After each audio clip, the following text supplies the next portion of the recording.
começou mais um Entendo Nada. É o primeiro da quarta temporada, olha só. Ou o número 92, rapaz, 92, caramba. A gente estamos indo no caminho do 100, Flávio, estamos chegando lá. Mas peraí que eu vou te apresentar ainda.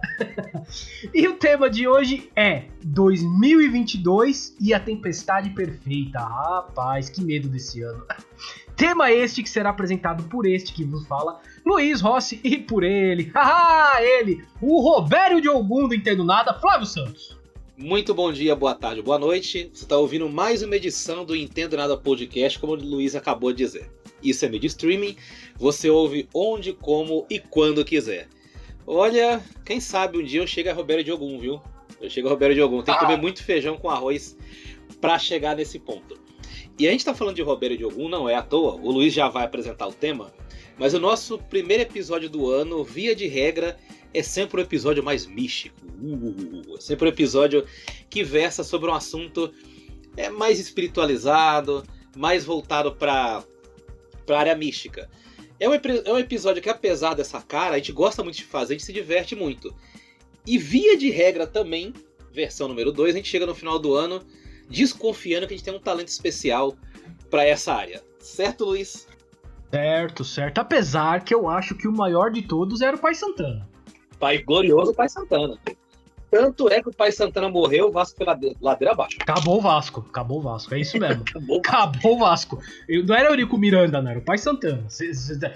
Tá tudo, era o Pai Santana a alma do negócio. O Pai Santana é uma das maiores lembranças da minha infância. Eu nunca esqueço ele colocando lá os panos no chão, benzendo. Tinha todo o ritual, era maravilhoso o Pai Santana. Olha, maravilhoso. Coisas do futebol. Mas é isso, né, Flávio? A gente fala aqui uma coisa meio mística, né? Ano passado a gente não fez esse programa, a gente não fez esse episódio porque a situação era Covid, né? A gente falou, cara, não tem muito o que prever, é Covid, pronto, não tem, né? A gente tava meio pra baixo, a gente falou, mano, a gente não vai fazer nem a retrospectiva, nem vamos fazer um negócio pra previsão. Mas os nossos 2 primeiros anos nós fizemos, 2018 e 2019 nós fizemos, né? Essa previsão aqui. A gente faz uma brincadeira, a gente pega as previsões do Nostradamus para o ano, né? O History Channel, ele é um canal de ETs, previsões, coisas místicas e história também, né? Dizem que tem história lá ainda, eu acho que não tem mais, mas tudo bem. E todo ano eles vêm e trazem as previsões do Nostradamus. Aí eu e o Flávio aqui a gente faz um catado aqui, pega uma coisa aqui, outra ali, e tenta fazer a previsão em cima do que ele falou, dividindo aqui em temas, em política, economia, tecnologia, esporte. A gente fala um pouquinho de tudo sobre aquilo que o Nostradamus previu. Então, é isso. A gente traz isso para fazer essa previsão. Vamos falar um pouquinho de 2022. Vocês viram o nome do episódio, né? A Tempestade Perfeita. Essa é uma previsão minha. Acho que o Flávio deve ter essa ideia também, de que 2022 será a Tempestade Perfeita, né? Concordo. Então, vamos falar disso ao longo do episódio. Vamos falar disso. Eu vou passar aqui para a primeira parte do nosso episódio, que é política e economia, né? A gente coloca os dois juntos aqui. O Nostradamus fez uma profecia aqui, rapaz, falando que Kim Jong-un vai morrer deste ano, né? Tem as previsões lá. Não sei exatamente como o pessoal lê isso para chegar, pelo que ele escreve. Para chegar a essa previsão, não faço ideia, não tenho noção de como faz isso, né? E fala de guerra na Europa, fala de crise de imigração, fala de terremoto desastroso, enfim. Ele fez várias previsões aqui relacionadas a esse campo, né? Eu vou começar falando aqui, a primeira previsão, né, que eu coloquei. Dentro disso, ele falou, eu coloquei aqui, a morte de Kim Jong-un, né, perguntando, ou a derrota de um déspota. Ele fala ainda de Paris sitiada e crise de refugiados. Bom, Flávio Santos, eu começaria falando aqui sobre crise de refugiados, né? Eu tinha marcado frente, mas acho que eu vou falar da crise de refugiados primeiro, porque essa tá fácil de acertar, né? Essa não tem muito o que a gente dizer que não vai ter, porque já tá tendo, não tem? Né? É uma previsão de 2001, 2002 que tá rolando aí. Não parou essa crise. Claro que aumentou muito depois das guerras na Síria, com as questões que têm acontecido, a própria pandemia também atingindo a África, atingindo a Ásia, enfim, crise de refugiados, Flávio, isso veio pra ficar, né? Veio pra ficar, um fato do mundo moderno, do mundo do século XXI. Antes de falar de crise de refugiados, eu queria ler a profecia aqui. Porque, como você bem disse aí, você não sabe como é que a pessoa chega no resultado dessas profecias, como chega nessa interpretação. E é curioso, né? Porque você falou de crise de refugiados, do ditador norte-coreano e também a de Paris sitiada. E a profecia que deu origem a tudo isso, principalmente a morte do ditador norte-coreano, é: a morte repentina do primeiro personagem trará uma mudança e pode colocar outro personagem no reino. Bom, então, né? Eu não sei como essas duas linhas elas trabalham tantos assuntos assim. Agora, falando da parte aí dos refugiados, o mundo ele virou um mundo nômade, né? O mundo no século XXI, por conta das guerras. O que se fala do mundo do século XXI? Que hoje em dia não existem grandes guerras. Existem guerrilhas e existem guerras civis. E de fato, não tem nenhuma grande guerra em andamento no mundo, mas existem vários conflitos localizados. E esses conflitos localizados que geram essa crise de refugiados. Que geram essas massas atravessando oceanos, atravessando os mares, fronteiras, em vários locais do mundo, não só na Europa. Você pega, por exemplo, a África, que a gente nunca fala muito, o continente africano. Lá tem campos de refugiados, que é uma coisa muito mais grave ainda. As pessoas elas são refugiadas, os países vizinhos não aceitam aqueles refugiados, e eles fazem um mega acampamento em barracas muito precárias na fronteira desses países. Equivale a você tentar fugir para o Paraguai, não conseguir, e ficar na fronteira lá do Mato Grosso com o Paraguai, acampado durante anos e anos. Então a crise de refugiados no mundo ela tem várias caras, mas é uma coisa que chegou para ficar. É uma característica do século XXI, porque hoje não existem grandes guerras. Existem guerras civis, conflitos localizados, guerra de guerrilha, e isso faz com que as pessoas acabem fugindo das suas regiões de origem. Agora, Paris sitiada. Sempre que a gente fala de sítio, de estado de sítio, de estado de exceção, nós ligamos esse estado de sítio de exceção à guerra. E nem sempre está ligado à guerra. A palavra em si tá. Mas hoje, a gente conhece um outro estado de sítio, que é o estado de sítio de isolamento. Tem outro nome técnico? Tem. Mas na verdade é muito parecido. Então, quando se fala de Paris sitiada, nós podemos pensar na Covid, por exemplo. A gente pode pensar numa doença, a gente pode pensar em outros fatores. Um ataque terrorista, talvez?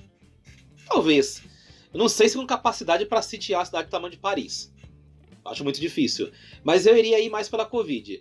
Agora a morte do Kim Dong-hon, eu acho assim, cara. É capaz dele morrer e a gente nem ficar sabendo. Essa é a grande realidade. É capaz dele morrer e o cara colocar um sósia, que o Luiz adora sósia, diga-se de passagem, quero fazer esse comentário aqui. Luiz adora. É o sonho, o mundo dos sósias é com o Luiz. Ele sonha em entrevistar um sósia. Com certeza tem algum no Brasil, algum sósia do Kim Jong-un no Brasil. Eu não tenho dúvida, deve ter. Só queria fazer essa parte. Então, assim, se ele morrer, cara, eu, o Luiz, você nem vai ficar sabendo. É capaz de alguém colocar um sósia, colocar um clone lá, qualquer coisa do gênero, um cara com a peruca ou a máscara, e fingir que ele não morreu. Então, assim, dessa parte aqui da profecia, eu lendo, eu pensando aqui, tem possibilidade de acontecer? Tem. E o mundo tá muito propício a isso. Paris sitiada talvez por uma doença, não acredito por um ataque terrorista. Crise de refugiados, que é uma crise de mais de 20 anos, que chegou para ficar. E a morte do ditador norte-coreano? Pode ser. Eu acho que a gente nem ia descobrir se ele acabasse morrendo, Luiz. O que você acha disso? Quanto à crise dos refugiados, por exemplo, a Turquia também tem os campos de concentração, né? E a Turquia usa isso como moeda de troca. Olha a situação que chega. A Turquia usa isso com a União Europeia como moeda de troca. Ela fala, então tudo aqui, não vou deixar passar pela Turquia, mas eu quero também receber alguma coisa em troca disso, né? Então ela consegue conseguir algumas coisas da União Europeia, faz alguns tratos, até trocas comerciais, mantendo esse pessoal ali, preso ali na Turquia, na divisa ali com o Irã, né? Que faz uma divisa ali. E a Turquia fala, se no meio alguma coisa acontecer que não mexer com o que eles querem, eles abrem tudo lá, deixa passar. Aí vão entrar tudo na Europa. Então, até nisso, os refugiados sofrem, né? Porque eles são usados como moeda de troca. E a gente vê também pelo Mar Mediterrâneo, muita gente chegando ali de barquinho, tudo. E muitas vezes eles chegam na Europa, os europeus dão lá uma água pra tomar, dá um banhozinho e taca de volta pro mar, né? Isso é uma crise humanitária, não é? A gente tá falando que mas é uma crise humanitária. E que a curto prazo eu não vejo solução, né? Eu não vejo solução, infelizmente. E a tendência é só piorar. A gente vai falar um pouco aqui de clima daqui a pouco, e isso também vai mexer muito com essas ondas migratórias.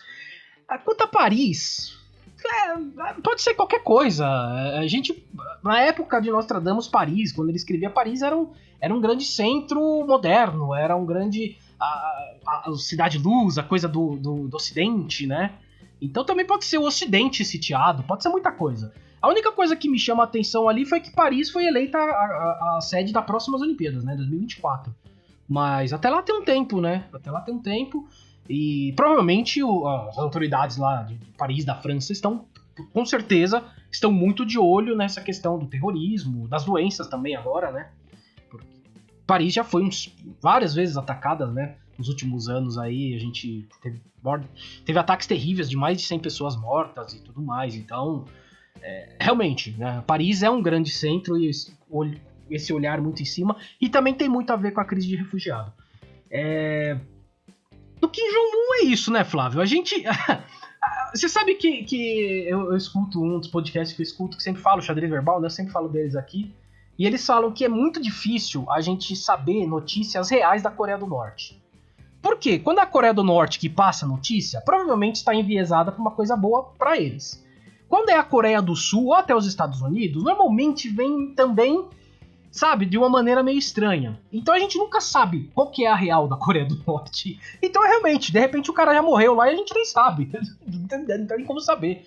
É uma situação assim bem bem complicada. Porém, dessa leitura que você fez aí, Flávio, vai sair um, vai entrar outro, né?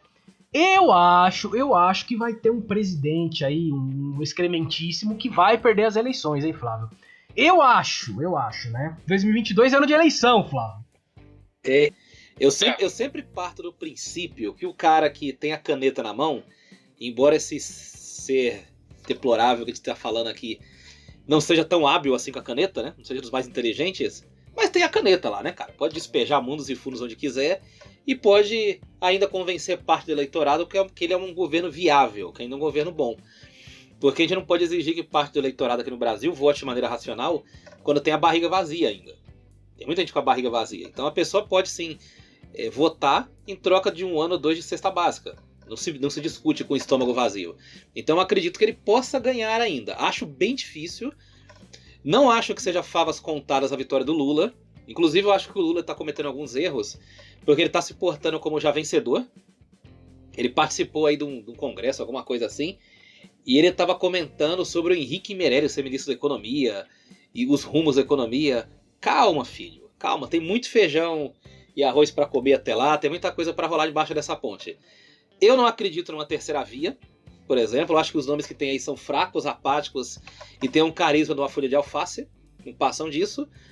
Mas eu não descarto também um personagem completamente novo. Sabe, eu acho que hoje a eleição era uma coisa muito imediatista. A gente começa a falar de eleição agora em 2021, a de 2022, mas a eleição era decidida às vezes no último mês. Por exemplo, na última eleição, o Mamãe Falei aqui em São Paulo, na prefeitura, ele começou a corrida eleitoral com 1%. Quando ele terminou, estava com 10%. Chegou perto de ganhar? Claro que não. Mas eu acho que as pessoas decidem cada vez mais o seu voto próximo da eleição. São muito influenciadas por redes sociais, por Twitter, por Instagram, por fake news de WhatsApp. Então eu acho que prever agora é muito difícil. Mas uma coisa que eu me arriscaria é que o Bolsonaro tem poucas chances de se eleger. Não cravo que o Lula já é vencedor. E eu acho que tem espaço não para uma terceira via, mas para um nome diferente, um nome vindo da internet. Alguém assim que a gente nem imagina, sabe? Surgindo no cenário como o Bolsonaro surgiu na última eleição. E também uma coisa que é fácil prever é que vai ter uma baixaria gigante nessa eleição. Vai ter muita fake news, vai ter muita coisa falando de vacina. Que a pessoa tomou vacina e cagou, que tomou vacina e morreu, que foi decapitada. Então eu espero bastante baixaria, Luiz, nessa eleição. Mas quanto a resultado, eu acho que ainda não dá para prever, tá bem prematuro. E o Lula tá cometendo o erro de se portar já como vencedor. Eu acho que ele tá cantando vitória antes do tempo. E que ele tá cantando vitória antes do tempo é fato, tá mesmo, né? E essa aliança com o Alckmin também, eu vou te falar uma coisa, viu?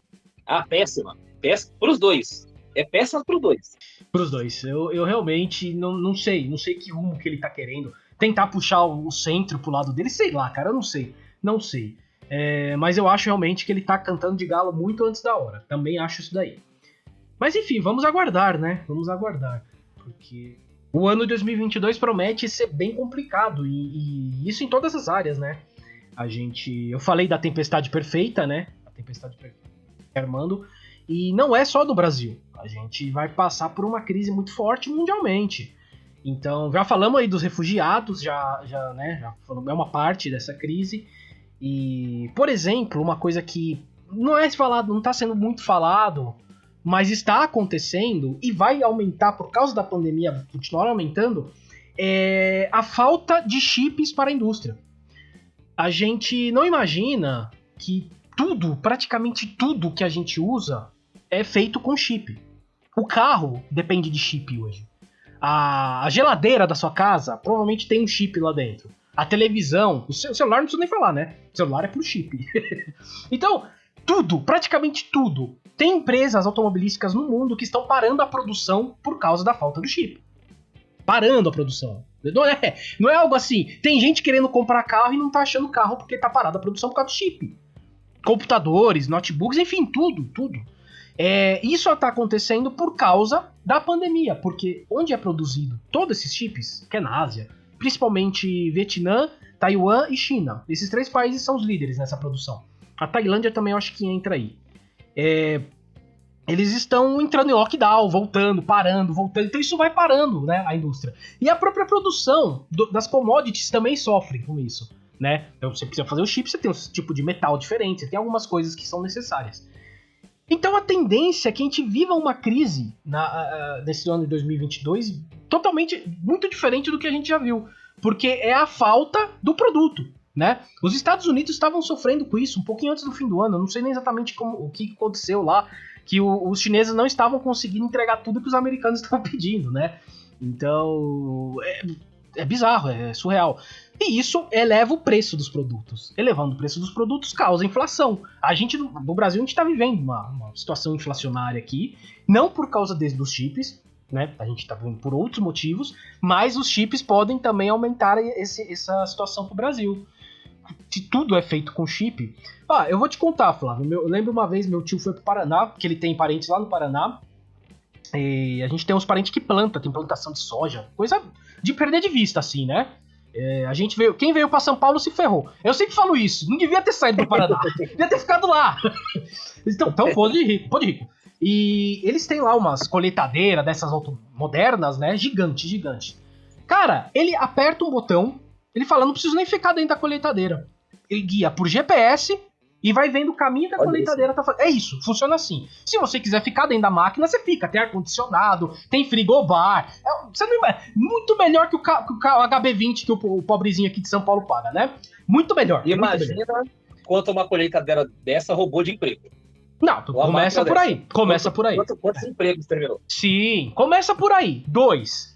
Uma colheitadeira dessa aí depende de chip, né? Você tá falando de GPS, sim, de controle. Ou seja, pra continuar essa roda girando, você vai comprando mais máquinas. Se tá faltando chip, você não vai comprar máquina. Ou vai afetar a sua plantação, vai afetar inclusive a comida. Então, você vê que é uma roda que vai girando, né? A gente não vai percebendo isso, mas vai girando. Então, em 2022, a tendência é disso que eu tô falando de tempestade perfeita. O Brasil já tá com inflação lá na casa da chupeta, né? Vai comprar arroz e carne aí, você já vai saber. Não preciso nem falar muito sobre isso. Gasolina, então, logo vai bater os 10 conto. Pode marcar aí. Logo vai bater os 10 conto. E, enfim, isso afeta a comida, afeta tudo. A gente vive uma crise de desemprego, como você falou. Quantos empregos uma máquina dessa já tirou dali, né? Então, é desemprego, é inflação, é crise econômica e também é uma outra coisa que a gente... Aliás, estamos gravando aqui, no dia 8 de janeiro, acabou de acontecer 2 coisas em Minas Gerais, que por causa das chuvas, né? Que foi na cidade de Capitólio, lá, onde tem os rios, Furnas lá, que desabou para uma pedra, realmente, uma parede de pedra, desabou em cima de uns barcos, né? De passeio. Aparentemente morreu 2 pessoas até agora. E em outro lugar de Minas Gerais, perto de Belo Horizonte, quase que uma barragem estourou. ela começou a transbordar, conseguiram segurar, só que ela tá saindo água, né? Ela não chegou a estourar. E por causa de chuva. Então, assim, a gente vai viver um ano também de... O clima já vem. A gente já falou isso nos outros episódios, né, Flávio? Acho que desde o primeiro que a gente gravou aqui, a gente já tá falando disso. E olha só, a gente tá gravando dia 8 de janeiro, agora são 16 horas e 32 minutos. Está 19 graus. 19 graus. Está boa. 19 graus. 19 graus. Temperatura de outono. Temperatura de outono. Até agora, pelo menos aqui em São Paulo, na capital, Luiz, ele fica entre Indaiatuba e São Paulo, mas ele tem visto isso também. A gente não viu o verão ainda, propriamente dito. Teve um dia ou outro bem ensolarado, com 29, 30 graus. Mas aquele verão que a gente está acostumado, a gente não tem visto. Reflexo da questão do meio ambiente. A gente está vendo inundação na Bahia, alagamento na Bahia. Com 25, 26 mortes. Nessa época do ano, a Bahia está fervendo de calor e São Paulo que está embaixo d'água. Mas o que nós temos visto? São Paulo com chuvas esporádicas ao longo do dia. Chove um pouquinho, chove depois. Tem dado poucos alagamentos e enchentes aqui em São Paulo, comparado com outros anos. Temperaturas baixas e o tempo completamente espirocado. O mapa do Brasil hoje ele mostra temperaturas muito baixas, aquém do que se espera para o verão, e muitas chuvas em lugares que não são comum chuva. E aí eu acredito que você ia até ligar esse ponto, Luiz, a questão da falta d'água, ela vai ser muito pesada esse ano. Porque em 2014 a gente teve uma crise aqui hídrica em São Paulo, uma crise pesada, teve racionamento que o governo tucano chamou de redução da pressão da água durante a madrugada, né? Que era racionamento, na verdade, né? Não é redução de pressão. Mas no verão, os reservatórios encheram. Esse ano a gente está no verão e o Cantareira até agora, do começo de dezembro até agora, dia 8 de janeiro, encheu só 2%. Então, quando chegar a estação seca, ali começa em março, abril, quando para de chover de vez, quando as águas de março fecham o verão, como diria Tom Jobim, enchendo a cara de cachaça, a gente vai chegar nessa fase aí com um reservatório muito baixo. Como é que a gente vai atravessar até novembro? Com a Cantareira com 20%. Com outros reservatórios com 20%, 15%. Então a gente vai ter um ano muito pesado em termos de crise hídrica. Vai ter uma junção de crises, na verdade. O Luiz falou aí da questão dos chips. Economia, na verdade, embora tenha várias definições e conceitos, economia é sobre gestão de recursos. É isso que é economia. Quanto você tem de arroz ali para comer, para vender, quantos cabritos você pode vender para o seu vizinho, pode comprar, e quantos chips você tem para fornecer quando todo mundo tem um smartphone no Brasil, quando todo mundo tem um smartphone na África do Sul. Como é que fornece energia para essa galera toda no mundo inteiro? É uma coisa que o mundo tem que se preocupar o quanto antes. Tudo bem, houve a pandemia? Houve. Mas é um fato que a gente tem sintomas que o nosso sistema energético não está preparado para isso. Bateria de celular não dura muito. As baterias não são boas. Essas baterias de lítio que a gente usa. Chip, tá acabando. Tem outra crise também acontecendo. Peça de carro também tem faltado. Alguns componentes automobilísticos não têm aparecido na indústria. Tanto é que a Volkswagen aqui em São Paulo ficou fechada 20 dias porque não tinha insumos. É uma coisa inédita isso. Então a gente vai lidar com uma crise de recursos muito grande nos próximos anos, não só em 2022. Eu acho que vai ser a cara dos próximos anos e a grande discussão vai ser crise energética na pauta mundial. Crise energética e crise ambiental, né? A gente tá passando aqui para a segunda parte, né, do nosso episódio de hoje, que é a parte que a gente vai tratar do meio ambiente, né? Que uma das profecias do nós tratamos para esse ano é que teria um baita terremoto no Japão, né? Em direção à extrema secura nas profundezas da Ásia, eles dirão terremoto. Bom, enfim. Enfim, pode ser qualquer coisa. Pode ser qualquer... secura, né? Questão da seca também. Enfim, pode ser qualquer coisa. Não, só lembrando que a Ásia é o maior continente do mundo e o mais populoso. Só isso. Você pode ser em qualquer lugar da Ásia, né? E o mais instável também em termos de clima. A gente lembra, há alguns bons anos já, deve ser uns 15 anos, o terremoto seguido do maremoto na Indonésia. Tivemos também o terremoto lá no Japão, seguido de maremoto, que mexeu com Fukushima e tudo mais. Fora outras, né, que a gente nem lembra de tudo. Teve outra na Indonésia também. A Ásia realmente é um local bem, bem explosivo em questão ambiental, né? Mas essa questão do terremoto, o Japão é um país que vive em meio a terremoto, né? Se tem um país preparado para isso, é o Japão, né? Sim. É o Japão. É o Japão. É um país que aguenta essa bronca. Apesar de a gente ter visto o que aconteceu com Fukushima. Ou seja, pra você ver que o negócio foi extremo. Não é? Não foi um negócio extremo. Não, se acontecesse um evento de Fukushima aqui no Brasil, não tinha ninguém mais vivo. A gente não estaria vivo. Para com isso. Não, para com isso. Não, eu falo isso, gente. Se acontece alguma coisa no Japão que mata alguém, morre pessoas, é que o negócio foi extremo. Aqui mataria centenas. Não, mataria milhares, centenas de milhares. Então, assim, realmente o Japão é um país preparado para tomar um terremoto na cabeça. E no Japão também existe a crença, não sei se você já ouviu falar, Luiz, do Grande Tokai. O Grande Tokai não é nem uma crença, eu acho que eu usei a palavra errada aqui. No meio científico no Japão, se espera que pelas falhas geológicas que tem lá, que um dia vai ter um terremoto lá acima de 10 pontos na escala Richter. Que esse terremoto seria o Grande Tokai, como eles chamam lá. Seria um terremoto gigante, talvez o maior terremoto da história, que ocorreria no Japão. Então existe essa área de estudos lá que pensa a respeito de um grande terremoto. Não sei se vai ser em 2022, como diz Nostradamus, e eu não sei também como alguém extraiu o terremoto no Japão, disso que o Luiz leu. Fico muito curioso, a extrema secura, não sei o quê. Pra mim tá mais pra um evento de seca do terremoto. Mas se disseram que é um terremoto, tudo bem, né? Vamos lá. Pode ser qualquer coisa. Na verdade, você falou do Grande Tokai, os Estados Unidos têm também a sua, né? Que é o Big One, né? Todo mundo espera o Big One lá na região da Flórida e tal. É Flórida ou é Califórnia? Agora de cabeça eu não me lembro, mas é Flórida ou Califórnia. Que tem a rachadura de San Andreas, né? Que você vê no chão realmente, é um negócio rachado mesmo. E dizem um dia que aquilo lá vai afundar tudo, né? E seria o grande terremoto também acima de 10 pontos na escala. E pode acontecer a qualquer hora, né? Dizem isso, né? A falha de San Andreas, ela fica na Califórnia.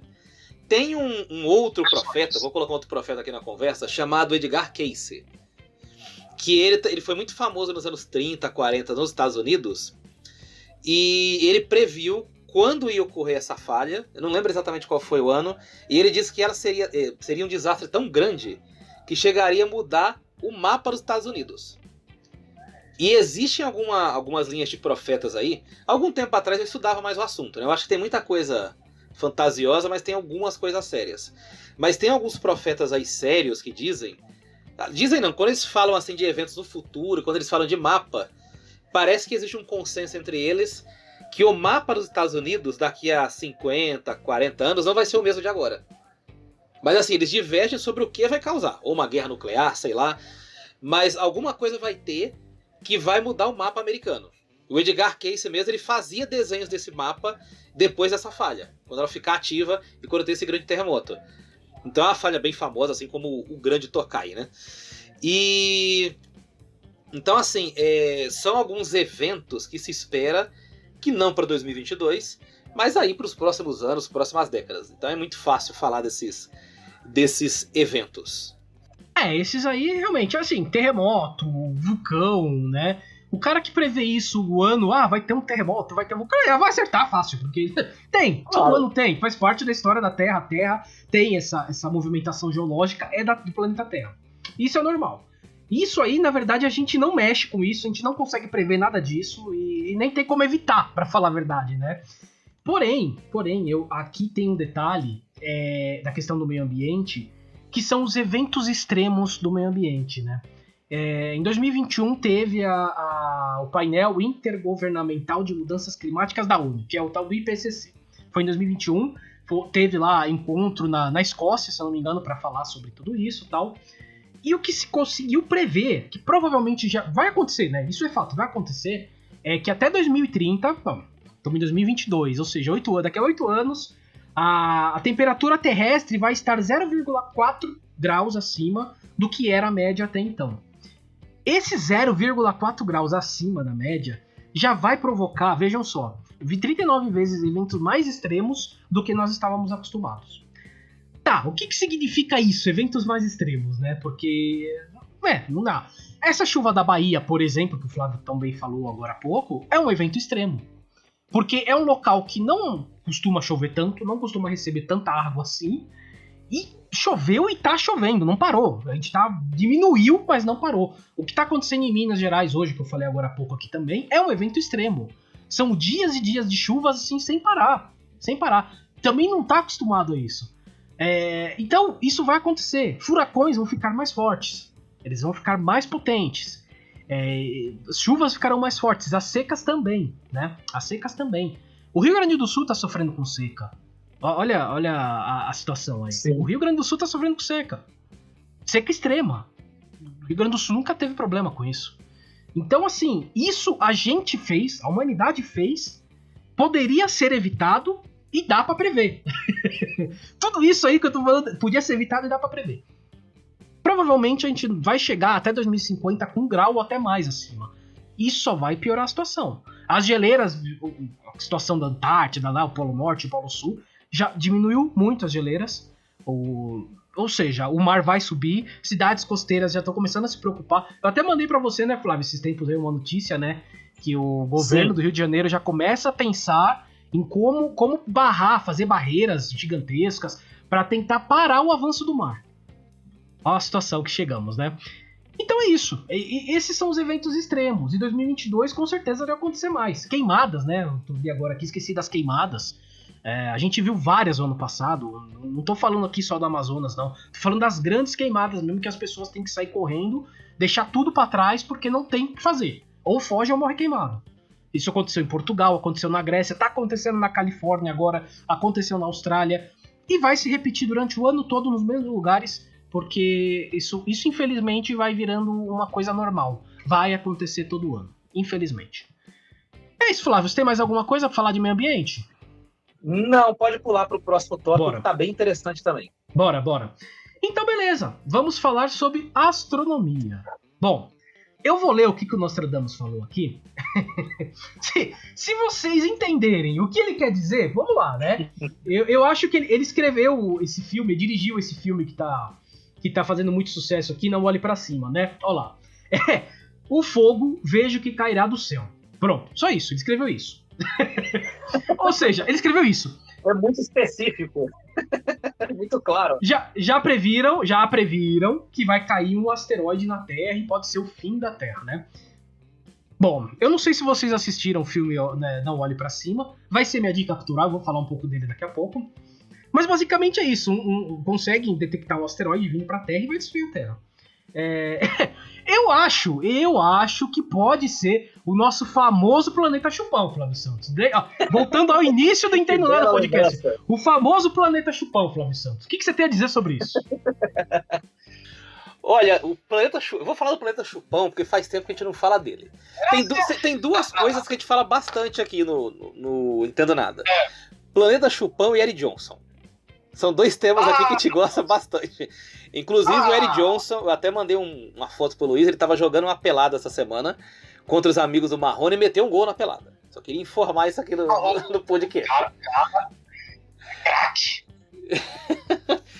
Olha, o Planeta Chupão é o seguinte, a gente teve contato aqui no Brasil primeiro com esse tema quando a Cássia Eller cantou aquela música do Nando Reis, composta por ele, Segundo Sol.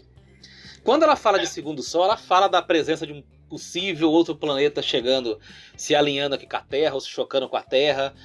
Mas a verdade é que existe uma autêntica indústria na internet, em portais, em blogs obscuros, pregando que um asteroide vai bater na Terra, ou que um planeta chupão, ou não tão chupão assim, ou pouco chupão, que tem uma atmosfera e uma densidade diferente e não pode ser captado por um telescópio, ele está em direção à Terra e pode causar uma hecatombe aqui.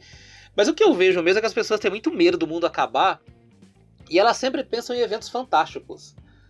Ou planeta, ou meteoro, ou cometa, ou sol apagar de repente. Quando na verdade, esses cenários apocalípticos, eles são mais realistas quando a gente projeta aqui na Terra o que está acontecendo. O homem sozinho, não vou falar bicho-homem igual a Xuxa falava, gente. Pode ficar tranquilo. O homem sozinho ele consegue criar meios aqui com seu comportamento, seu relacionamento ruim com o meio ambiente para destruir a própria Terra. Porque eu acho meio inviável um asteroide ou alguma coisa assim vir em direção à Terra e não ter um sistema balístico preparado para barrar esse meteoro ou esse corpo estranho que entrar na atmosfera. O que a gente vê nos filmes sempre é a seguinte solução. O Bruce Willis, ou qualquer outro troglodita americano aí, porque sempre americano salva o mundo, ele vai lá, implanta uma ogiva nuclear e explode o troço lá em cima. Na verdade, deve ter tecnologia por aí que a gente nem imagina ativada lá em cima e pronto para ser usada. Então, falar de meteoro, falar de cometa, tem possibilidade? Tem lá a sua possibilidade. Mas eu acho bem raro, e eu acho que se caso acontecer, a gente estaria preparado. Se é que já não aconteceu alguma vez e a gente nem ficou sabendo. Porque pode ter acontecido que a gente nem ficou sabendo também. Tá o nível de tecnologia que existe por aí. Mas que o planeta Chupão, Luiz, ele assusta, né? Só pelo nome. Com esse nome aí, eu teria medo, né? Eu tenho medo do planeta Chupão. Eu não quero perto de mim com isso. Não, eu espero que ele fique bem longe aqui do sistema solar. Enfim. Mas, planeta Chupão não. Mas ET Bilu existe sim. E vamos achar o ET Bilu esse ano. Esse ano a gente vai achar o ET Bilu fora da Terra. Mas a Record já achou, Luiz. A Record já achou o ET Bilu. Você não lembra que ele deu entrevista? Mas deu uma entrevista lá, falou para as pessoas comerem cimento, ou ter conhecimento, sei lá o que ele falou. Mas não mostraram. Esse ano nós vamos ver o ET Bilu no seu habitat, que é fora da Terra. Porque dentro da Terra aqui, ET dentro da Terra tem um monte. Tem de Varginha, tem o Chupacu de Goianinha. ET não falta aqui na Terra. Não, tem um monte aqui. Mas fora da Terra ninguém viu ainda. Chupacu de Goianinha. Chupacu de Goianinha. Procura aí na internet, vocês vão ver que bicho bonito que é. Eu prefiro. Olha, me deve deixar pra lá. É uma evolução do chupacabra. Não, é uma evolução do chupacabra com toda certeza. Ele começou chupando cabra, agora tá chupando outras coisas. Se você procurar o que a pessoa relatou sobre o chupacu, vocês vão ficar assustados. Deus me livre, não vou nem ler. E é em Goianinha, só tem em Goianinha esse bicho aí. Ainda bem que eu não sei nem onde que é, tô passando longe de lá. Ainda bem que eu não passo os limites da cidade, hein? Não sei nem onde fica, eu tô fora da. Quero nem saber. E eu também não quero saber, tenho medo. Não quero saber, eu ia deixar pra lá, melhor deixar pra lá. Mas assim, de novo, a gente vai debater aqui vida fora da Terra, né? Vida fora do planeta. E de novo vamos dizer a mesma coisa. Que se acharem alguma coisa, vai ser uma bactéria, uma ameba, um negocinho assim. E isso já é fantástico. Isso já vai ser fantástico, né? O que dá pra dizer até então é que acharam agora no finzinho do ano, Flávio. Eu fui ver essa notícia só agora. Eu fiquei meio off aí uns tempo aí no fim do ano. Foi agora dia 17 de dezembro que apareceu. Que parece que realmente conseguiram achar bastante água em Marte. Só que tá embaixo do solo, né? Pela primeira vez acharam realmente uma quantidade significativa de água. Então, pode ser que ali você ache alguma coisa de vida. Pode ser que ache alguma coisa de vida, né? E é isso. É uma bactéria, é uma ameba. Pode ser que saia esse ano aqui. Existem já alguns rovers que estão em Marte que podem fazer essa detecção. Então, a gente pode ter esse ano realmente a descoberta da vida fora da Terra. Finalmente, vida fora do planeta. Mas é disso que eu te tá falando. É uma amebinha, é um negocinho ali, uma bacteriazinha. Se acharem uma barata, vai ser um feito gigantesco. Porque a barata é um negócio extremamente complexo. A gente desce o chinelo dela em casa, mas a barata é extremamente complexo, cara, pra gerar uma barata. E poderia ser um sinal que existiria de detritos no planeta com que ela se alimenta. Então, se a gente achar um inseto como a barata ou qualquer outra, assim, uma aranha, nossa, parecido ou semelhante, vai ser um feito e tanto. Mas eu tenho a mesma sensação que você, Luiz. Não sei se em 2022 vai ocorrer isso, mas eu sinto que a gente tá muito perto disso. De achar alguma coisa assim. Não sei como vai ser o impacto. A notícia em si, todo mundo espera uma coisa espetacular, mas ela não vai ser tão emocionante. Mas o impacto da notícia, eu não sei como as pessoas vão reagir. Porque isso aí, mesmo que seja uma bacteriazinha, alguma coisinha assim, eu acho que vai mexer com a cabeça de muita gente. Vai mexer muito com a cabeça das pessoas. Não acho que vai ter caos e nada disso, né? Até porque o caos, como eu e o Luiz já falamos aqui diversas vezes, ele chega e a gente nem espera. Dos lugares que a gente menos imagina. Mas vai mexer bastante com o conhecimento humano da forma que a gente sabe que ele é feito, que ele é conduzido. Mas sinto também, assim como você, que tá bem próximo essa hora. A gente tem alguma notícia nesse sentido. Pode ser 2022, 2023. A previsão que davam, né, desses rovers chegarem e conseguirem fazer as pesquisas necessárias era entre 2022 e 2023. Então, estamos já começando a entrar nessas datas, né? Então, vamos aguardar. Provavelmente alguma coisa vai aparecer sim. É um detalhe que a gente falou um pouquinho aqui do asteroide, né? Esse ano de 2022 também vão lançar um foguete que vai colidir com o asteroide. E eles vão fazer esse teste bem longe da Terra, então não tem risco de acontecer nada para cá, né? Para ver se eles conseguem fazer isso de uma maneira para conseguir desviar a trajetória de um asteroide ou de um cometa. Então teremos esse teste esse ano, vai ser a primeira vez que algo parecido será feito, né? Então também é legal a gente ficar de olho nisso, porque talvez seja um dia uma possível salvação até da Terra, né? Você conseguir realmente controlar, jogar foguetes, até bombas em um asteroide e mudar ele de rota. Né? Espero que funcione bem, né? Espero que eles não joguem esse asteroide em direção à Terra também, né? Eu não sei, já não duvido de mais nada, Desvia pro lado certo. Desvia pro lado certo, pela madrugada. Não, por favor, não vamos brincar com isso não. Mas outra coisa que vamos ouvir falar muito é do nome James Webb, Flávio Santos. Sabe quem é James Webb, Flávio Santos? Eu acho fascinante o James Webb. É uma das coisas que mais me fascina, assim. Pra quem não tá ligado no que é, eu vou explicar aqui como leigo que eu sou, porque eu entendo tanto quanto você que tá aí nos ouvindo, né? Ele foi enviado lá pra cima numa cápsula, foi desmontado lá em cima, ele tá se desmontando sozinho, e ele tá se montando lá em cima, porque a ideia do telescópio lá em cima, além de ele estar usufruindo de uma tecnologia diferente do Hubble, é usar alguns espelhos para ter uma capacidade de refletir imagens mais longínquas. E ele tá montando esse grupo de espelhos lá em cima. Você imagina a complexidade da operação. O bicho tá se montando lá em cima. Então é fascinante você pensar no James Webb, porque ele vai levar a escala da pesquisa espacial aqui para cima, para o outro nível. Porque o que a gente faz hoje é tirar selfie não, tirar foto do espaço. A gente vai lá, coloca uma câmera mega moderna lá em cima e tira foto. Hoje não. Ele consegue tirar fotos mais profundas. É como se a gente antes tirasse foto com o Hubble e com ele a gente começasse a tirar raio-x e fazer ressonância magnética. Essa é a diferença do James Webb pro Hubble e para tudo que a gente usava até então. Pelo menos é a forma que eu entendi e eu compreendi. Não, mas basicamente é isso mesmo. Eu já acho incrível isso dele estar ele se automontando lá, né? Lá do universo lá. Tá se automontando. É um negócio assim doido. E o Hubble, pra quem... Qualquer imagem que você viu bonita lá do universo, foi o Hubble que tirou, tá? Não tinha outro, era o Hubble. E ele vai substituir o Hubble, só pra você ver o tamanho do negócio, né? Hubble, que era pra ter ficado, se não me engano, 10 anos no espaço, ficou mais de 20. Ele chegou a ter uma tripulação, foi até ele pra restaurar algumas coisinhas nele lá, fazer algumas coisas. Até o momento, o James Webb, pela posição que o James Webb está, ainda não teria como, se acontecer alguma coisa, a gente conseguir levar pessoas até lá para conseguir mexer nele. Por isso ele está fazendo isso tudo sozinho.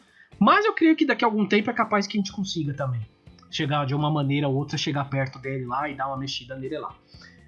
Só lembrando que James Webb foi um diretor da NASA, talvez um dos principais diretores da NASA da história, muito reconhecido. Ele mudou o patamar da NASA e foi um dos responsáveis pelo pouso do homem na Lua. Então você vê que o cara não era pouca coisa não, né?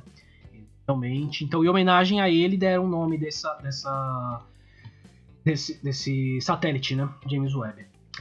Outra coisa que a gente vê acontecendo muito, e inclusive é uma grande briga aí com os astrônomos, né? Que são os satélites que, em tese, vão oferecer internet grátis para o mundo, né? Aí é uma coisa do Elon Musk e tal, daqui a pouco a gente vai falar um pouquinho de tecnologia também.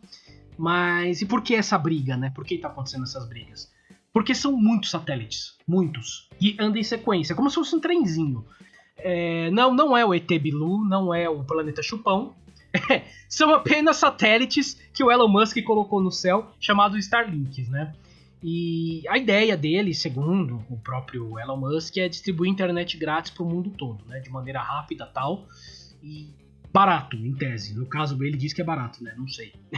Só que esses satélites, eles vão atrapalhar aqui na Terra pesquisas de astrônomos, porque muitos utilizam aqui os telescópios, os grandes telescópios aqui da Terra, né?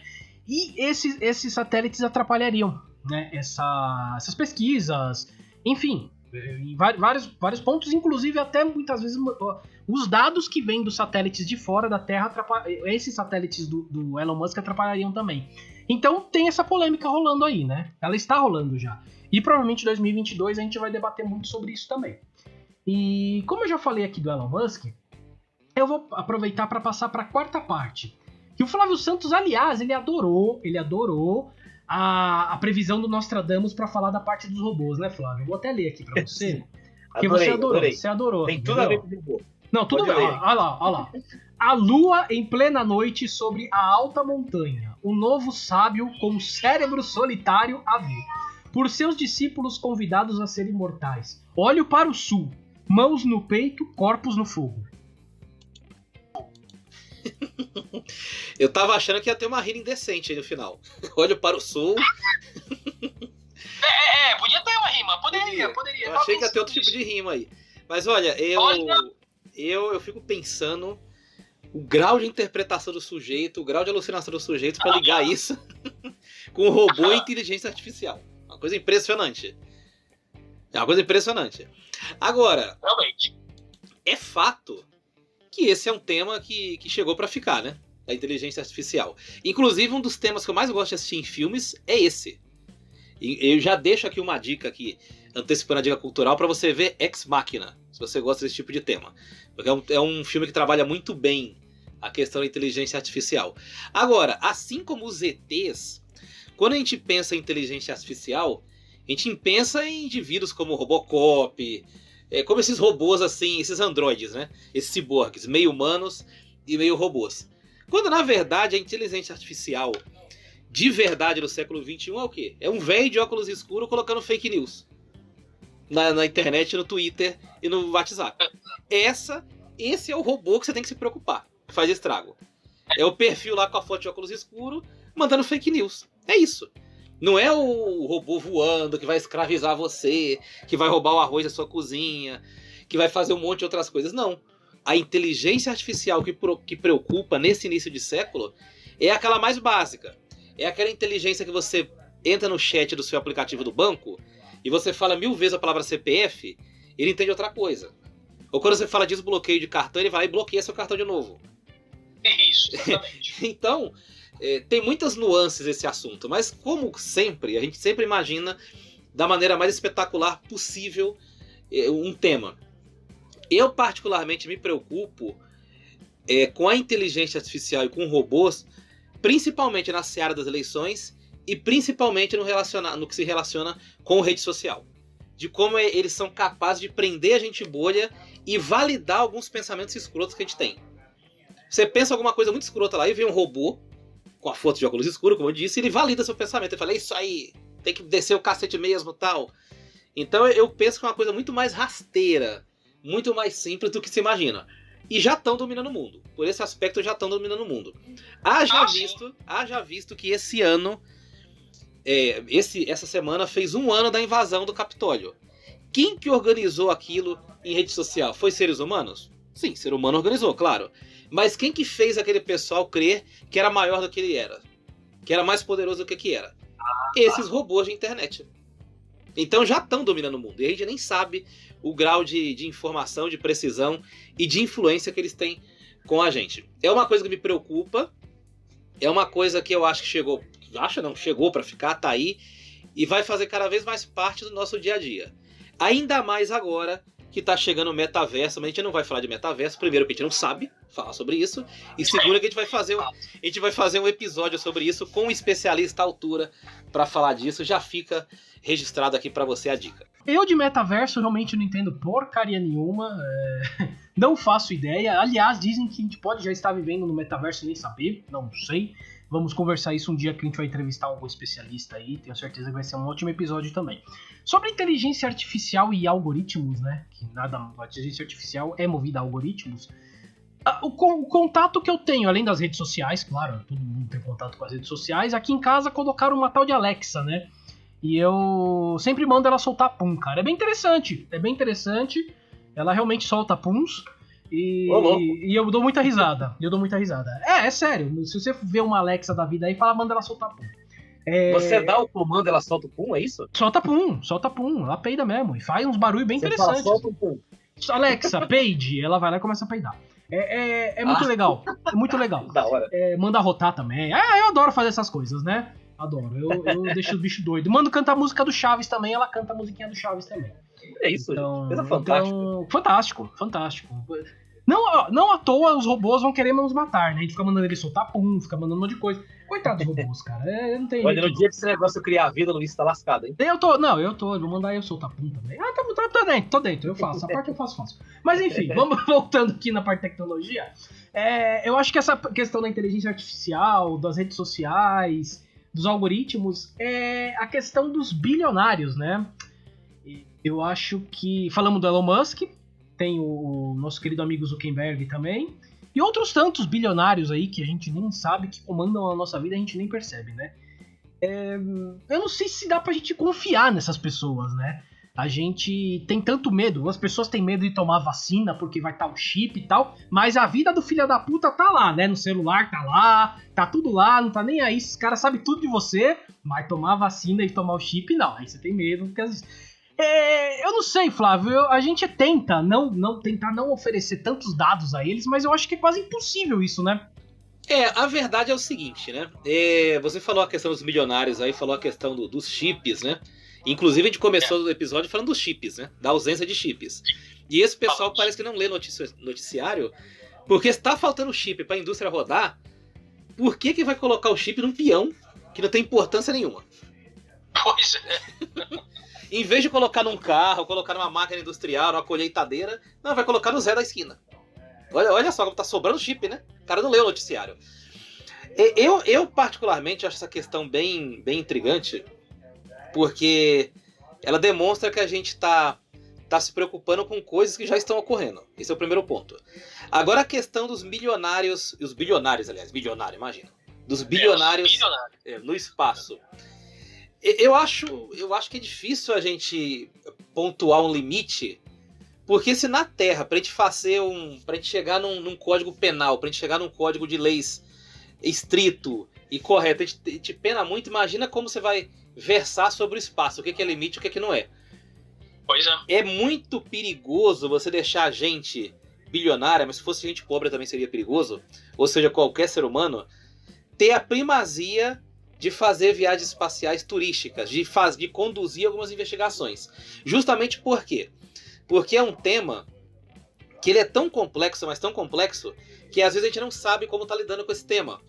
Tudo bem, o cara vai lá pro espaço, vai viajar. Mas quem garante que não tem mais alguma coisa na nave sendo implantada ou lançada lá em cima? Que tipo de estudo está sendo feito lá em cima sem que a gente saiba? Existe uma agência que pode investigar isso? Existe uma Interpol do espaço? Não existe. Os nossos limites legais estão voltados para o mundo. Mas o que acontece lá em cima, nós fora de ter conhecimentos limitados sobre, pode implicar aqui embaixo. Pode trazer consequência aqui embaixo. Então, assim, eu falei tudo isso aqui para dizer que eu não tenho opinião formada, depois de tudo isso que eu falei, porque não tem uma base legal. Eu, no meu achismo aqui, eu acho extremamente perigoso. Eu não gosto, eu fico desconfortável. Ficaria curioso de ir lá em cima dar uma voltinha? Se ganhasse de graça, o que é impossível de acontecer?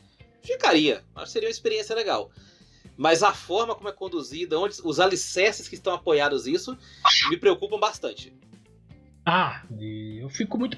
Eu já falei aqui, né? Já falei algumas vezes aqui no podcast do pacto de não agressão fora da Terra, né? Que foi a União Soviética e os Estados Unidos assinaram esse pacto. Porque, com certeza, eles têm armas para poder fazer isso. Eles só não fizeram porque assinaram esse pacto. Então, eu não sei até que ponto vai ser respeitado isso por empresas privadas, né? Por esses bilionários, por empresas privadas. Mas hoje me assusta muito mais as redes sociais e o controle que eles têm dos nossos dados, da gente, de tudo mais, do que essas explorações espaciais no momento, né? Até então, eu fico muito mais preocupado com as redes sociais, o controle que eles têm. Então, a preocupação é essa. Claro, eu penso nisso que você falou, o que eles podem fazer fora da Terra se não tem lei que atinja lá, né? Dá um medo, sim, dá medo sim. Espero que seja pro bem, espero que realmente o Elon Musk quer levar o homem a Marte, né? Essa é a meta dele, até 2030 ele conseguir levar uma nave com pessoas até Marte.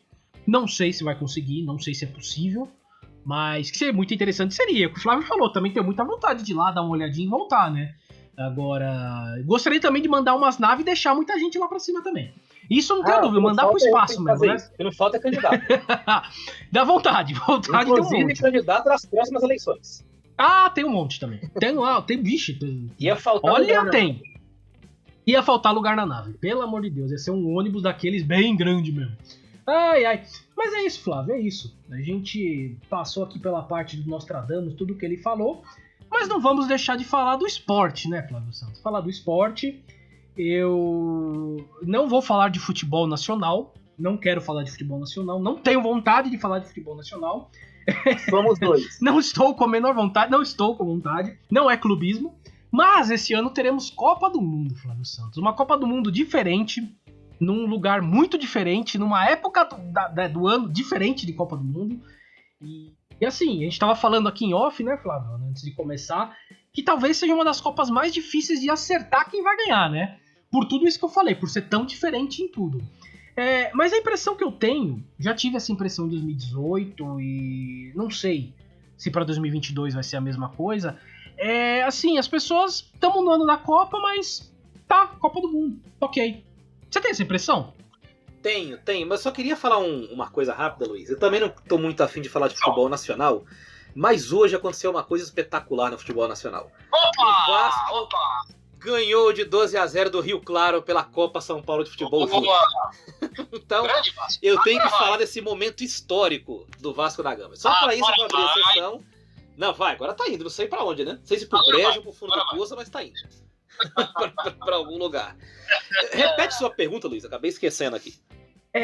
Você acha que as pessoas já não olham a Copa do Mundo com aquela vontade, aquela coisa? Tipo, a Copa do Mundo, legal, vai ter. Não, as pessoas hoje elas enxergam a Copa do Mundo só como um momento de folga pra encher a cara. Sem nenhum sentimento emocional. Isso é uma coisa que acontece há anos, mas ficou muito claro em 2014. Quem a gente viu chorando em 2014? A gente viu uma criançada chorando, que tá aprendendo a gostar do esporte, um ou outro mais patriota, mas na verdade todo mundo tirou sarro. Essa foi a grande realidade. A gente levou na diversão, a gente levou na flauta, como se diz.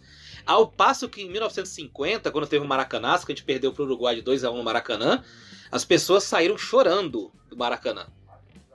O Brasil inteiro chorou naquela época. Então me parece que a relação das pessoas com a Copa do Mundo e com o futebol tá mudando. E a Copa do Mundo ela envolve um sentimento muito patriótico. É uma coisa que o brasileiro nunca teve muito assim, e agora tem muito menos. Então as pessoas encaram... Aliás, o brasileiro encara o futebol com alguns ângulos muito específicos. Primeiro, o futebol pra ele rende piada. E o brasileiro é um cara piadista. Então a primeira coisa que faz o brasileiro gostar de futebol é piada.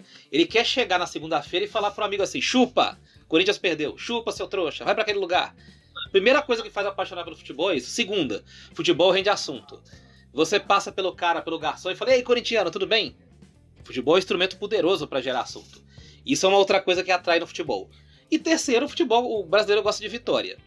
E agora, ligando com a Copa do Mundo, a Copa do Mundo ela é muito difícil de você tirar sarro do seu rival, de fazer piada. Como é que você vai tirar sarro do alemão? Primeiro que ele não entende, segundo que ele mora longe de você.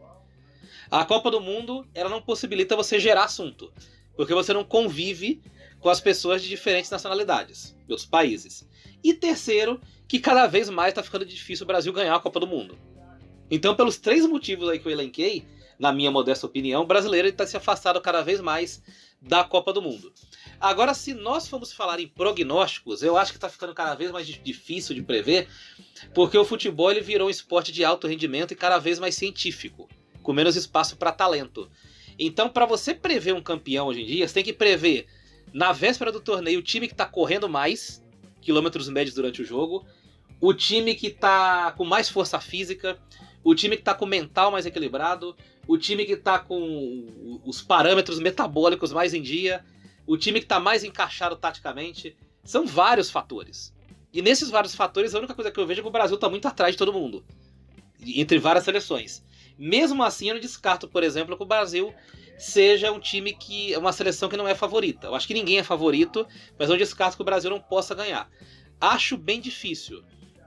Não acredito que vá para uma seleção diferente, a Copa do Mundo, uma seleção pequena ou média, vá ficar entre os grandões, mas hoje eu não consigo prever. Talvez fosse mais fácil prever, com algum grau de acerto, um mês antes da Copa, porque Copa é um torneio de tiro curto.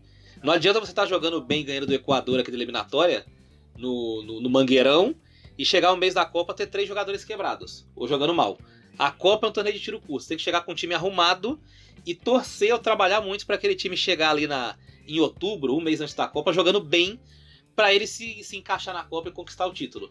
Então acho que vai ser uma Copa difícil prognóstico, mas para não ficar em cima do muro, eu acredito que um título fique entre a Alemanha e França. Eu acho que não sai disso, não. Só para eu arriscar aqui para brincar. Eu apostaria na França, pelo elenco, pelos jogadores que tem. Tem tudo para ser a França, né? Mas eu acho... Não me surpreenderia se o Brasil ganhasse, de repente, a Copa. Não seria nenhuma surpresa, não é nada. Porque... Não é. São um baita elenco também, né? E para um mês, aquilo que a gente tá falando, um mês, de repente, a coisa vira e vai, vamos lá, ganhou, né? Mas por elenco, o elenco é França, né? E eu acho que essa questão, a gente falou aqui da Copa do Mundo, daquela coisa da emoção da Copa do Mundo, eu abriria mais. Eu acho que as pessoas estão perdendo a emoção do futebol mesmo, né? Claro, você fala, tirando sarro do Corinthians, falando do São Paulo, do Vasco e tal, ok, isso vai existir, isso vai continuar existindo. Mas sendo bem sincero, digamos que o Campeonato Paulista vai começar e por um acaso, vou colocar 2 times aqui do qual eu não tenho contato algum. Totalmente São Paulo e Primavera de Indaiatuba, rodada do Paulistão. Sinceramente, eu não vou assistir. Dificilmente eu vou parar pra assistir um jogo desse. Não tem, assim, um porquê. Se o São Paulo ganhar de 3-0 do Primavera, ganhou 3-0. Talvez se o Primavera ganhar de 2-0 do São Paulo, vai ter uma repercussão maior, vai ter uma zoeira maior. Mas também é isso. Não vai mudar nada, né? Claramente, você vai pegar pra assistir uma final de Libertadores, Palmeiras e Flamengo. Poxa, você vai assistir. Mas nem o campeonato inglês eu pego pra assistir, Flávio. Nem o Manchester City e Liverpool lá, aquela coisa. Não me dá, eu não tenho vontade. Uma final de Champions, ok, até pego pra assistir. E a Copa do Mundo eu acho que dá mais vontade de assistir pelos nomes dos jogadores que estão lá, pelo pela questão evento de seleção, também, pelo evento, aquela coisa legal. Talvez porque a nossa geração viu 94, viveu 94, aquela coisa. Então a gente tem essa coisa com a Copa do Mundo, a gente gosta, né? Mas eu, sinceramente, a relação com o futebol em si, pra mim, é cada vez menor. As pessoas, no geral, elas não têm mais emoção ligada ao futebol. Tanto é que quando sai pesquisa do Datafolha e do Ibope sobre torcida, o maior contingente de torcida, entre aspas, aqui no Brasil é de pessoas que não gostam do futebol. Tem mais gente que não gosta de futebol do que a gente torcendo pelo Flamengo e Corinthians, por exemplo. Então as pessoas estão cada vez mais afastadas emocionalmente do futebol. E eu digo no geral, e aí seria uma discussão sociológica, psicológica, que teria que ser um simpósio. As pessoas estão menos ligadas emocionalmente a tudo do mundo artístico, do mundo esportivo. Eu tenho a impressão, por exemplo, que se a Marília Mendonça morresse há 20 anos atrás, a comoção seria muito maior. Eu tenho essa impressão. Eu acho que teve uma grande comoção, mas pelo tamanho da artista que ela era, pela repercussão que ela gerava, a comoção foi menor do que se imaginava. Se falou assim, tudo bem que se satura muito, né? O cara entra na internet, liga a televisão, tá falando toda hora. Tem muitas formas de saturar a informação hoje em dia. Antigamente não tinha. Mas eu acredito que repercutiria pelo menos um mês a morte dela antigamente. E hoje se repercute menos. Claro que é um estudo muito mais aprofundado que tem que ser feito aí. Mas é um fenômeno que se replica no futebol, mas se replica também em outras áreas. Pelo menos eu percebo aí empiricamente, conversando, trocando ideias, andando na rua e vendo nas redes sociais. Mas é bem isso mesmo. Nem lembrava, por exemplo, quando o Palmeiras foi campeão 2 vezes em 2021. Caramba, foi mesmo, né? Sim. Da Libertadores, né? Não, o time quando ganhava era um mega evento, Luiz. A gente sentia o gosto da história quando ganhava. Eu assistia um time ganhando, independente do time que era, eu falava, cara, ganhou Libertadores o Palmeiras. Isso aqui a gente vai lembrar pra sempre. Tinha um peso histórico quando a gente assistia. Hoje o Palmeiras ganhou 2 em 8 meses, eu falo, ganhou, né? Foi um belo trabalho e tal. Mas pra mim não tem o peso histórico que tinha antigamente, sabe? Eu ficava assim com aquele frio na barriga, falava, nossa, a história vai ser escrita agora. Vai ter uma coisa legal, uma coisa diferente. Agora, ganhou, tá bom, bacana, legal. Deixa eu abrir meu WhatsApp. É isso, mas basicamente é isso. Sendo que a maioria das vezes a pessoa nem assiste o jogo, tá lá no celular, né? Não, eu não consigo ouvindo malemar o jogo, né? É difícil. Eu não assisto, eu só larguei o celular quando o Davidson rolou no chão. Que ali... Não, aquilo ali, olha... Olha, foi Aquilo ali, uma das vezes que, nos últimos tempos que eu mais diverti com um esporte. Eu dei muita risada. Aquilo foi muito bizarro. Que baita lesão o juiz fez nele, minha nossa. Ai, caramba, viu? Mas é isso. A gente vai terminando aqui as nossas previsões. Mas vamos falar um pouquinho aqui das dicas culturais, a primeira dica cultural do ano. Vamos lá, vamos falar de dicas culturais. Dicas culturais. Flávio Santos, diga lá, o que você vai dar de dica cultural pra gente aqui no comecinho do ano? Yesterday, um filme da Amazon Prime. Como o nome dá a entender, é um filme que fala sobre os Beatles. Só que é curioso, porque é um filme que fala sobre os Beatles, sendo que os Beatles não existem no filme. Como que é isso? Tem um cara que é um cantor que canta à noite, né? Canta em churrascaria, canta em barzinho. E ele tem uma namorada que é muito fiel a ele, que segue ele pra todo lugar. Leva o violão, mostra os instrumentos dele e tal. Aí um belo dia ele dá um beijo na namorada, se separa dela, cada um vai pra sua casa. E tem um blackout no mundo. No mundo inteiro, um blackout de 12 segundos. Ele é atropelado durante esse blackout. Ele vai pro hospital, fica em coma alguns dias, ele acorda. A namorada dele tá do lado, leva ele pra casa. E quando ele chega em casa, ele tem uma recepção de gala organizada pelos amigos. Os amigos fazem um churrasco e tal, pra recepcionar e comemorar a saída dele do hospital. A namorada dá um violão novo pra ele, um violão caro. E ele pega o violão e fala, olha, para um grande violão eu preciso cantar uma primeira grande música. Ele começa a cantar Yesterday, dos Beatles. Na hora que ele termina de cantar, todo mundo tá com o olho cheio de lágrimas olhando pra ele. Falando, cara, que música linda que você fez. Como você criou isso quando tava no hospital? Ele, não, isso aqui é dos Beatles. Aí o pessoal, não, mas Beatle não é inseto? Que é a tradução em inglês. Ou seja, ele tinha acordado do coma e no mundo ninguém sabia o que era Beatles, não tinha existido os Beatles. E aí ele começou a compor as músicas do Beatles, entre aspas, como se fosse dele. E ele virou um fenômeno da música. E aí eu vou contar só uma última cena aqui. O Ed Sheeran, aquele cantor inglês que faz muito sucesso aí no mundo, convida ele pra abrir o show dele e tal, só que a abertura do show fica maior que o show do Ed Sheeran, e o Ed Sheeran fica com ciúme dele. E aí chega num momento lá que eles estão num barzinho, o Ed Sheeran fala, olha, eu vou me trancar naquela porta, atrás daquela porta você vai se trancar ali. E em 10 minutos a gente vai sair com uma música lá debaixo do braço e o pessoal aqui vai aplaudir qual que eles acharem melhor. Aí o Ed Sheeran se trancou na salinha, fez uma balada romântica dele normal, né? A la Luan Santana. E o cara saiu do quarto com o Hey Jude, composto em 10 minutos. E aí acabou a competição, né, meu amigo? Porque não dá pra concorrer com o Hey Jude composto em 10 minutos. É um filme sensacional. Um filme muito legal, muito engraçado. Tem um quê de drama também. Do meio pro final, ele perde um pouco da graça, fica mais dramático. Mas eu recomendo pra você que quiser um filme aí, pipoca pra assistir.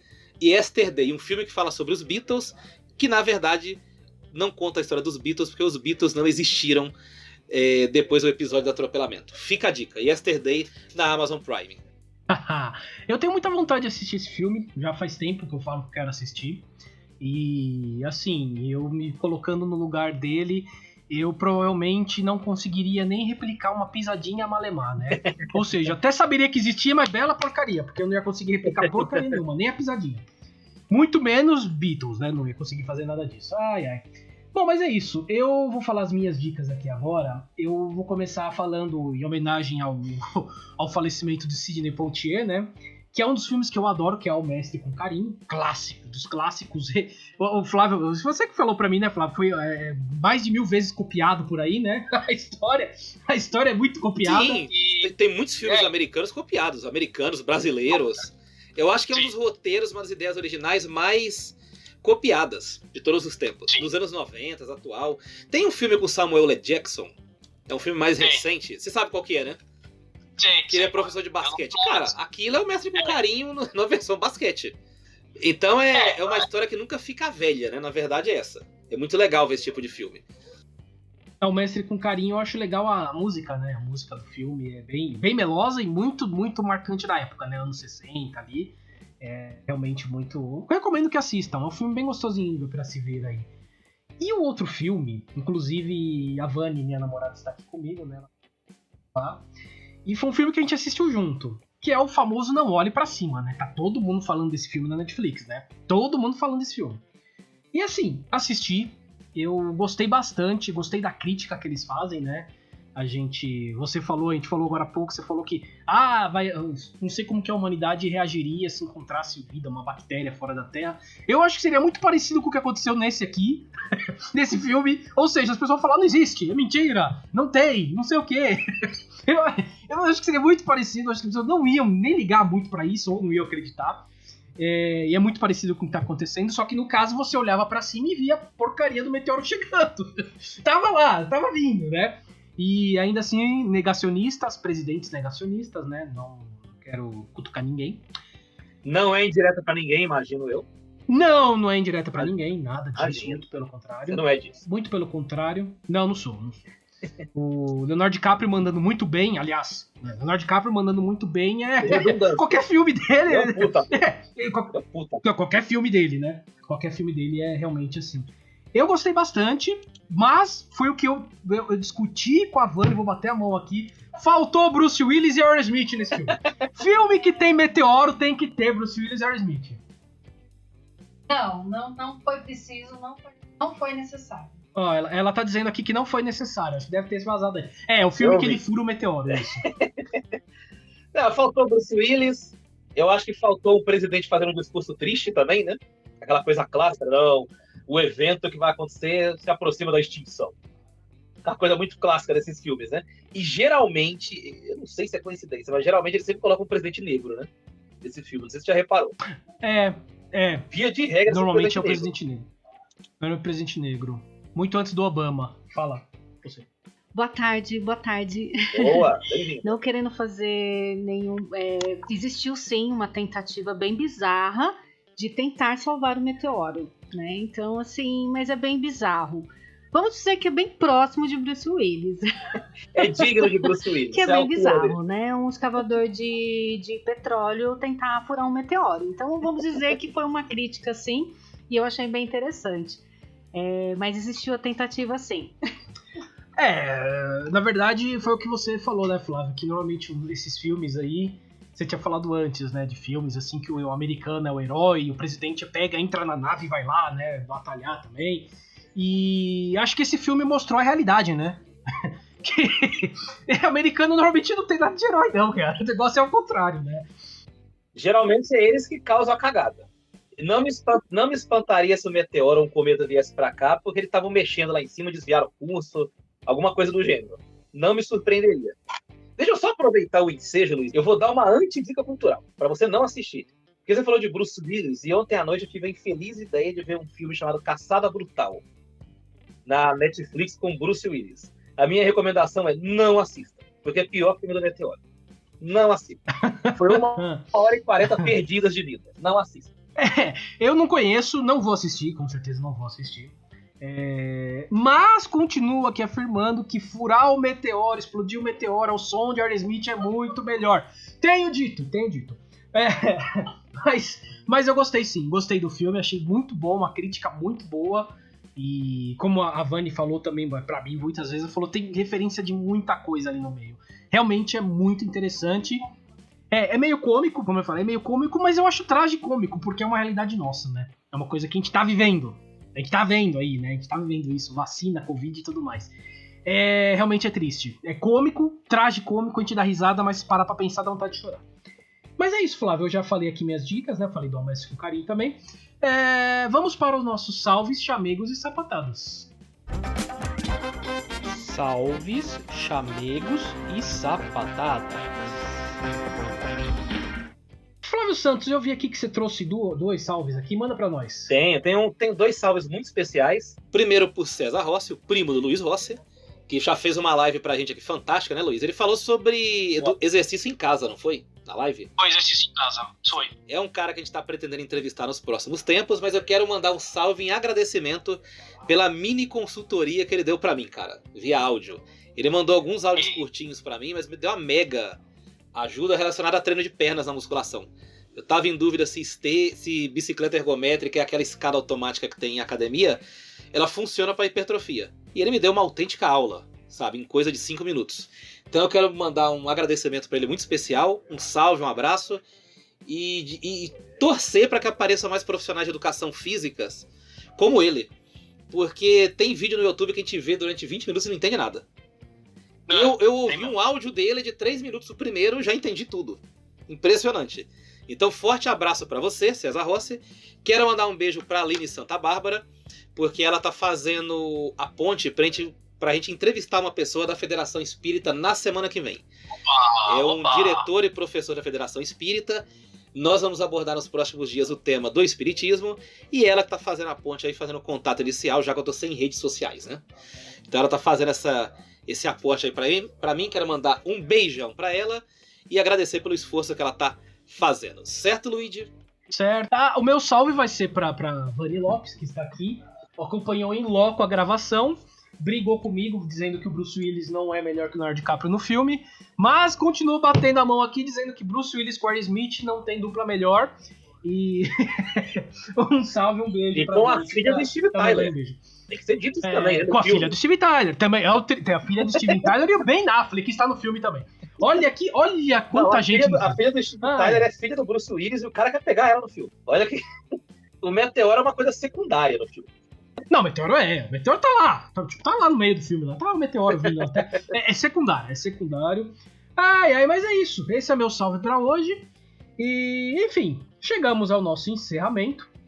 Mas antes, vou passar os nossos canais de contato, que é o entendonadapodcast@gmail.com, o Facebook, que é o Entendo Nada Podcast, o Instagram, que é @entendonadapodcast, o Twitter, @entendonpodcast, porque não dá pra colocar Entendo Nada, aí fica nesse Entendo N aí. O YouTube, que agora tem, né, o link no YouTube, que é o youtube.com/entendonadapodcast. Lembrando que estamos em várias plataformas, Google Podcasts, estamos no Spotify, no iTunes, no Podcast Addict, enfim. Todos os negócios de podcast você pode procurar lá em Entendo Nada Podcast, inscrever-se, sabendo que toda semana alguma coisinha vai aparecer para vocês lá. É isso, Flávio Santos, é isso. Demos uma de Roberto Diogun e Pai Santana hoje aqui. Falamos de Pai Santana e o Vasco já enfiou 12-0. Você viu o poder do homem? A máquina. Você viu o Pai Santana, ele lançou umas energias só de citar o nome dele.